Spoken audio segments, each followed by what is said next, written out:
Hey guys, Jay here. So today I have a video for you guys about a Trail of Caltrops build. This is a very low level character still. I am level 41. I am at the end of Act 3 and I will show you the boss fight for the Act 3 boss. Why do I make a video this early? Because man, it is so cool to level with. And let's finish the fight and then I will talk about how I set up. But basically we are playing with Trail of Caltrops and then try to scale it as much as possible. What we are doing is dodge rolling around, which will drop a bunch of Caltrops. The Caltrops is going to hit the enemy, deals damage, and that's about it.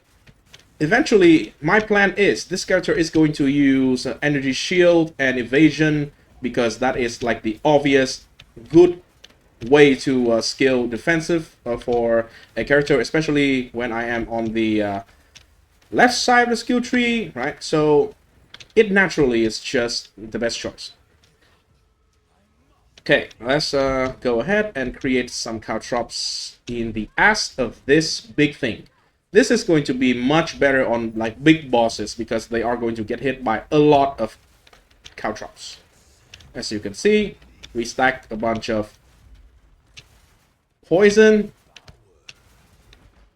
and this is not, you know, the final number of poison that we can stack, by the way. I am right now having 3 different trail of Caltrops, but well, we can have more. So this is the Act 3 boss fight, right? This is just the Act 3 boss fight. So this is the Deadeye, by the way. This is the Deadeye. Why is it a Deadeye? Well, first of all, I have to say I cheated a little bit, and then I used a service to get the points for ascendancy because I just want to quickly test it. But mainly the reason why I go for Deadeye is endless munition over here. Skill 5 and additional projectile. This is insanely good with trail Caltrops. Scatter 3 Caltrops when you dodge. Let me show you how many Caltrops it actually makes here, right? Remember, the base number is 3. You can see it is 2, 4, 6. 6, right? This is actually 2.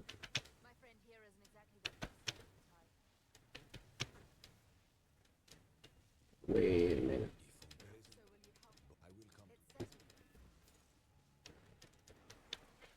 Wait a minute. It is 6, right? Yeah, it is 6. Yeah, it is right. It is actually 6. I thought it was 5 for a second, and I think why. Okay, so why is this 6? Because each single one of these Caltrops actually is considered one projectiles. And if you have an extra projectile, that applies to every instance of Caltrops in here. So however many Caltrops that we are having here, they all are going to basically double the amount of Caltrops with just that 1 point. So this point basically means double damage if you are doing damage with Caltrops. In this case, we are, right? So more hits damage against target in the first 3.5 meter. This is just straight up a 20% more damage.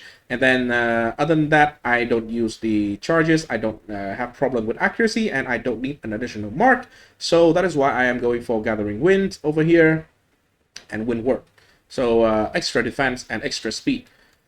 The skill tree is going to be, I am going to grab the ES here, ES evasion, ES evasion, ES evasion, CI, so we are immune to the plant thingy, and some poison here, and then that is going to be the finished build. So right now I am going this way. I am grabbing a bunch of poison stuff. Remember, you don't need any extra poison, because the way it works is the Caltrops is taking the any number of poison for this weapon affect the target at the same time. So as you can see, I have like 50, 70 poison on the same target at one times. So we don't care about the limit of the poison. Normally it's 1 stack. We have infinite. And then always poison on hit, so we don't need to worry about the chance to poison anyway. So insane weapon for this one. Why this weapon works so well with Trail Caltrops? Well, I didn't test it in the end game yet, but I think it'll be really good because Trail of Caltrops is a skill that has its own base damage here. This is in addition to the weapon damage, I do believe. So the problem with the spear, the poison spear here, the splinter of Lorata, is it does not have base damage. Basically, it has basically no base damage. But if we scale the level of Caltrops, we are going to have a pretty good amount of base damage, and we can have multiple of them, right? They're not going to stack on top of each other, but they have their own base damage. So basically, it removed the downside of the splinter of Rorata over here. And then we can use Plague Finger. This is quite obvious for this weapon. Normally, people use these two items, and then they have like flat damage on rings, like I have right here, right? But this serves a different purpose in my build later. So this means if I can find a way to have Innervate, which is actually quite easy, I think I will use the Wake of Destruction boots in the end game, by the way, because it creates the shock. It creates the shock round, and yeah, you can just see I always have shock round, and because I always roll around and roll through the boss, roll around the boss, they will always be shocked, or any monsters will always be shocked, and then therefore I will have Innervate basically all the time while mapping. Innervate is going to buff the damage of every single Caltrops in here, and we can just do the same thing with basically other stuff as well. I think there is the cold one. I don't remember exactly what it is. Maybe we can do it with an additional set of trail Caltrops, right? We can have more spirit all the time. Lightning infusion. So basically, I can have one Caltrops that do lightning damage, one that do cold damage because I convert it to cold, or I just have a bunch of extra cold, one that do fire, one that's bleeding. Right here I am having incision for basically guaranteed crit, not guaranteed crit, guaranteed bleed. This one I link to rearm and pin and scattershot. So this one pin, apply incision, and because of the incision, some of the hits is going to proc a bleed. Why is the bleed important? Because we can trigger Herald of Blood. Why is Herald of Blood important? Because Herald of Blood can actually poison. And if it poison, if we have Herald of Plague over here, that is going to proliferate and then just create like AoE clear. A lot of people have already used this tech, the Herald Blood and Herald Plague, but in this build, I think this is going to be like kind of next level because we just guarantee to bleed all the time and guaranteed to poison all the time without like any real investment. So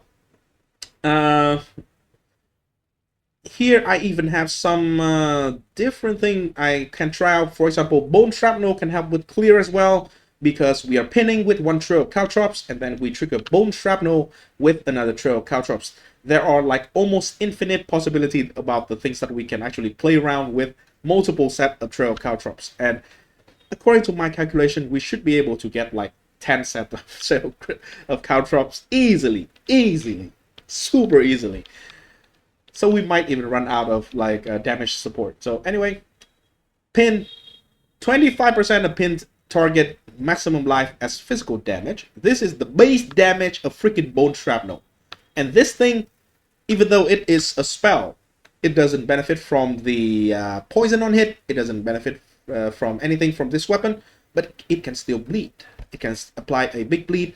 It can just trigger more of the Herald of Blood. So everything just kind of like interact with each other. And we have the poison with corrosion, so it break enemies' armor, and then we can have armor explosion.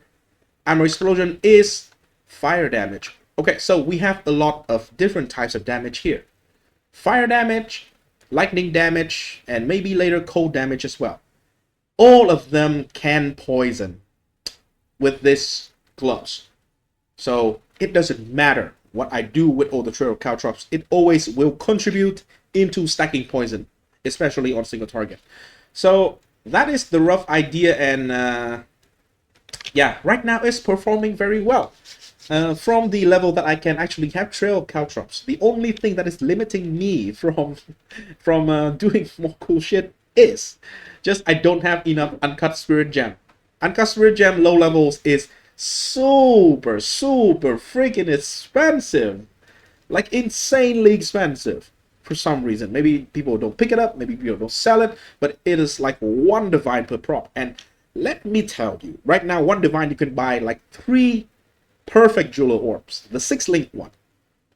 So for some reason, okay, before we end the video, let's just watch a quick run through the easiest zone. So the playstyle is, I still use a rig for extra movement, by the way. Right now I am having the sure-footed sigil, so my dodge roll is longer, right? So I move faster, basically. But I still use rig because rig is a skill, is an active skill, and it kind of moved myself up faster, like a little bit faster. But also it is a skill, so I can stack tailwind, because tailwind needs you to use a skill, and then you will get a stack. If you don't use a skill, dodge roll is not a skill, so you cannot get tailwind stack if you don't use a skill. So that is kind of sad. That is a rare monster there. I am thinking about getting like knocked back into one of the Caltrops, by the way. So it actually push an enemy into more Caltrops. I think that is going to be a very cool thing to do as well. We'll see in the end. Again, we have so many freaking Caltrops. We are going to run out of support gems. I think you can totally do this in other classes, right? This class have 1 additional projectile, which is insanely good. As I explained, it pretty much double the amount of Caltrops, because each single Caltrop is going to spawn another Caltrop for 1 additional projectiles. For Scattershot, it is going to just give like 3 is going to be 9, and then with the 1 additional projectiles from the Deadeye, it is going to be 12. But if you play with other classes, what do I think can be a really cool build for this one? And I will maybe try it later as well. So I think Gemling Legionnaire is going to be pretty damn insane with this one. First of all, you have multiple gems perks. You can have level to gems, you can have quality, you can have the double support gem, which is going to be insane because we have so many sets of Caltrops. We have extra skill, so you can even stack attribute with Gemling and do the Iron Will, Iron Grip tech with strength stacking. That skill projectile damage with Crown of Ice, of course, and that skill projectiles damage insanely. I did it with Titan and grenades, but I think it would be super freaking insane if we play that same thing with a Gemling Legionnaire and play Caltrops like this. Or maybe we can do Tactician. Tactician have 50% less reservation. 50% less. So we can run double the amount of Caltrops. So yeah, there's quite a lot of things that you can do with it. Literally, I think any class will, you know, have some different perks that you can do with it. But yeah, here's another boss fight.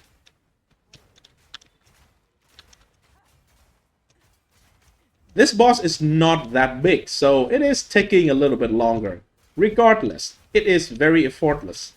We just, like, roll around, roly-poly. That's it. And yeah, if we have Herald Plague, again, the problem with me is I don't have a uncut gem of my level to use. None, but I can easily throw this away, use a scepter, and get a lot more spirit, right? Like 180 spirit something. That means 6 additional Caltrops. So yeah, it can be pretty insane. I think 6 additional Caltrop is not going to be that great. I will probably do Herald of Blood, Herald Plague, and Ghost Dance. So those are going to be the 3 non-Caltrops reservation. And then the rest of my spirit is going to be just Caltrops. So yeah, this is the build, this is the idea. I am going to finish leveling this character. So far, very smooth. The damage, I think, is going to be much better when we just get more gems, more spirit, which is quite easy. It's just a matter of time and progression, really. So thanks for watching. I hope you do enjoy this one, and stay tuned for the update for this build. Boy, oh boy, I dropped the Auto Spark character for this character, and I am very happy with the decision.